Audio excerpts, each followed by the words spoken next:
Nice day out in the garden, and I am waiting patiently for my tomatoes to start to turn orange.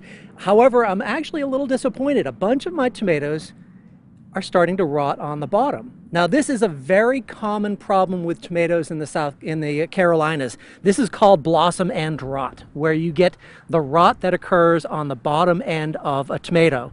And the reason, believe it or not, is it's a calcium deficiency. It's not a pest, it's not a disease, and it's fairly easy to fix. Calcium deficiency doesn't necessarily mean that there's a problem with the soil. It just means that you're not getting even watering on your plant. Tomato plants like the soil to be moist and watered all the time. And if the soil dries out, the plant starts to get stressed. The calcium comes up from the roots with water, and if that water cycle is disrupted in the plant, you get blossom end rot. So really the easiest way to fix blossom end rot is to maintain soil moisture, whether it's with a drip irrigation on a timer.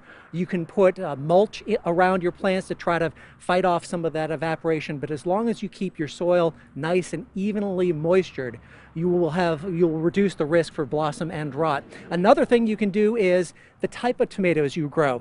Blossom end rot, very common in Roma type tomatoes, and I'm growing Romas. Those are the ones that got the problem this year.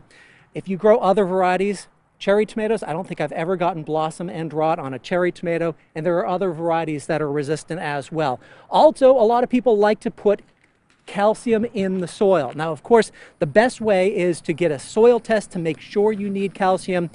But garden lime is a great source of calcium. You can just sprinkle this around the plants, and there's extra calcium in the soil. It helps a little bit, but the bottom line is the best way to do it is to maintain that soil moisture. There are some calcium sprays out there.